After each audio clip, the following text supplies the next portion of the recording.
My name is William Fredrick. I am a Master Police Officer with the City of Virginia Beach Police Department, and we're currently at the annual Strawberry Festival down in Pungo that is held every year during the Memorial Weekend. Well, my family originated in Pennsylvania. My mom and dad met up there. They worked at a bank, and so if I had to pick a home, that would be Pennsylvania.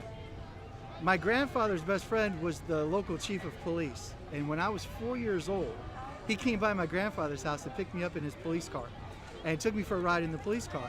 While we were there, he gave me a little police badge, and I had a little plastic wallet that I took that badge and I stuck it in the wallet.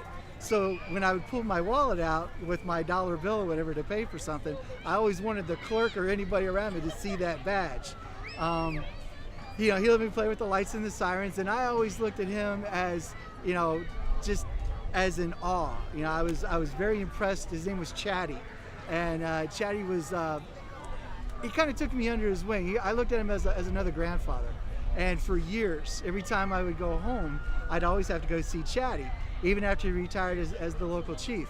Growing up as a teenager, my next door neighbor was a county police officer, and after my freshman year of college, I went on a ride along with him, and just seeing what he did during that day, I was hooked.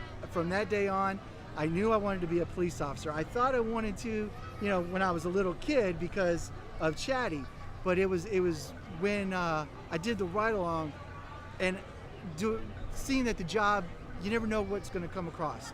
Every day it's an adventure. It's not a Monday through Friday sitting behind a desk type of job, and I kind of like the idea of being out in the community and being the one that people call when they need help.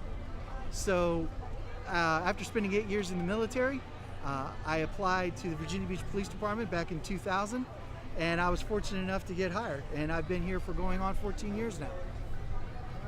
Well, the one thing, I'm not from here originally. The military brought me here. My wife is from North Carolina. My family's, of course, from Pennsylvania, and I also have roots in Maryland. So coming here on active duty, we're kind of in the middle. And when the opportunity presented itself, we just decided to stay. The one thing that I like about the Hampton Roads area, me personally, is the history. This is where America was founded. We have Jamestown, the first settlements. We've got the lighthouse up at Fort Story. America pretty much started here. And I'm kind of a history buff. I like going to Jamestown, Williamsburg, and just seeing where it all started. The one thing about being here in Virginia Beach is it is a resort town, but a lot of people don't realize just how big the city of Virginia Beach is. We are the largest city population-wise in the state of Virginia, and a lot of people don't realize that. When they think Virginia Beach, they just think the ocean front. So we get a lot of tourists that come here for their summer vacations from up north, a lot of people from Canada, out west, and when they come to Virginia Beach, a lot of them like to talk to us, and I like that interaction with people that aren't from around here. And when I talk to them about how big this city really is, it impresses them. And that PR, positive communication with the general public, it leaves a lasting impression on us.